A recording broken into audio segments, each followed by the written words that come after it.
As they reach the lower floors of the station, Nanami thinks maybe he should have gone alone. Maki notices something while they're running through, and Nanami sees it as well. An octopus-type curse hiding behind one of the pillars in the open area. Nanami draws his sword and prepares to exercise him when suddenly, Naobito appears behind the curse. He traps the premature Dagon in a frame using his curse technique, and while immobilized, he lands a heavy strike that sends the curse flying across the room. The impact severely injures the cursed womb, causing him to vomit up skeletal remains of the non-sorcerer humans he ate earlier. Writhing in pain, Dagon calls out to his allies, including Nanami. However, after realizing Nanami is dead, it enrages him and forces an evolution. Dagon leaves his cursed womb behind and evolves into a much larger and fishier form. As he generates a sphere of water on the tip of his finger, Naobito prepares for the incoming attack, and Dagon unleashes a furious current that floods the entire area. Maki stabs her spear into one of the pillars and stands on top of it to avoid the water. She's shocked by the pure volume of the water the cursed spirit is outputting. However, much of the water that comes Naobito's way is trapped within the frames made by his curse technique. Naobito asks the cursed spirit if he knows how many frames there are in an animated sequence. While Dagon is distracted by the old man, Nanami gets above him and strikes using his ratio technique. Dagon appears to block it, but he's abruptly sent crashing into the ground.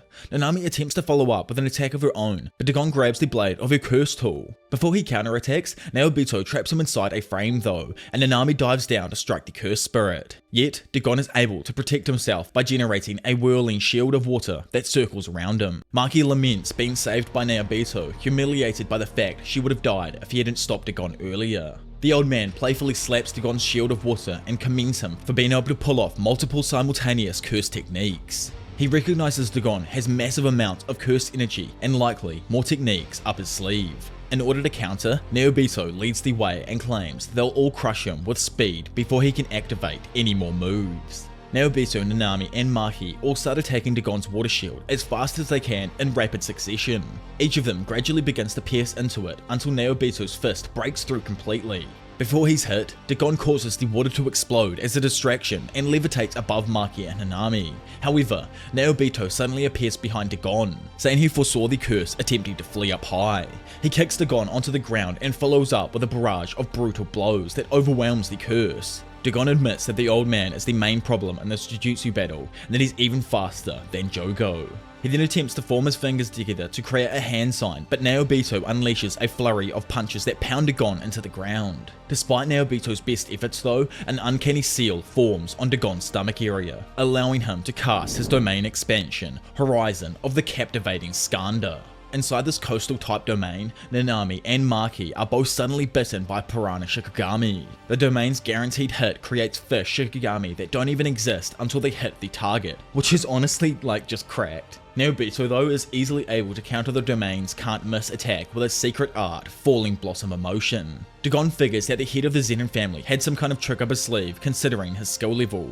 Because of this, he decides to focus 70% of his power on Naobito and the other 30% on Nanami. Oh man, obviously just completely forgot about Maki. He unleashes his Death Swarm technique, calling upon a swarm of Shikigami to attack his foes. Knowing the Shikigami will instantly eat them alive, he warns Maki to attack without hesitation. His warning is interrupted though when the Shikigami abruptly appear to devour him first. Naobito manages to resist the wave of Shikigami using Fallen Blossom Emotion, but still recognizes the situation does not favor him. He notices that the force of the Shikigami isn't slowing down at all and wonders about the technique connected to the domain. His thoughts are abruptly stopped though when Dagon hides in the stream of Shikigami and punches Naobito high into the air. As he continues to get attacked now in the air, Dagon reveals Death Swarm as an endless stream of Shikigami that will never stop.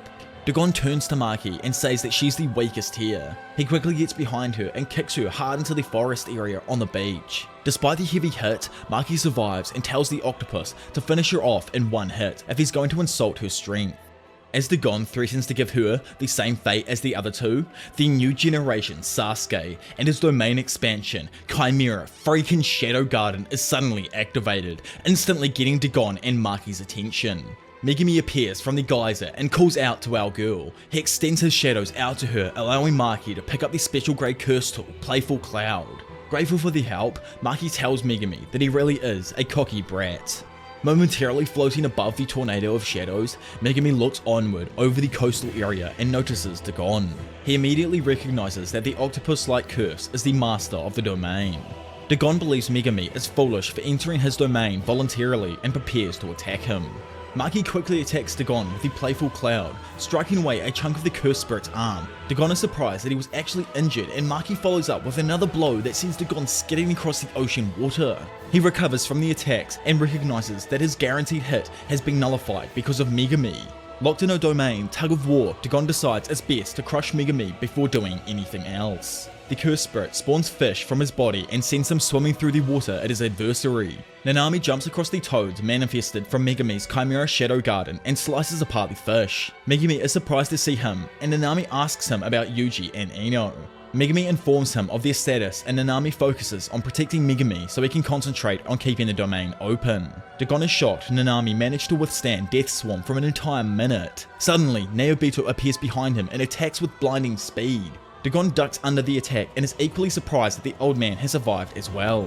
Maki comes up to attack behind the curse, and Dagon defends by spawning two large eel-like Shikigami to repel the sorcerers. Naobito traps the one attacking him in a frame and crushes it with a powerful stomp. Maki defends herself as well, and they both stand on opposite sides of Dagon. Naobito tells him that all his attacks did was get one arm. He adds that even if he was old and decrepit, it will still cost the curse dearly. Nanami continues defending Megumi, but the young sorcerer is reaching his limits. Megumi reveals that he's actually trying to open a hole in the domain's barrier rather than engage in a domain battle. The octopus curse likely can't cast domain expansions twice in the same day, so if the Jujutsu sorcerers can escape, they win. Nanami makes sure Megumi doesn't plan on staying behind, and the student clarifies that he has no intention of throwing his life away. Nanami calls out to the Zenins and tells them to assemble in a roundabout way. They put their trust in Nanami's words and rush towards him. Dagon is confused for a moment, but he quickly figures out his adversary's plan. He panics and rushes to stop them. Nanami believes it's too late as a hole appears in the ground below Megumi that leads outside of the barrier.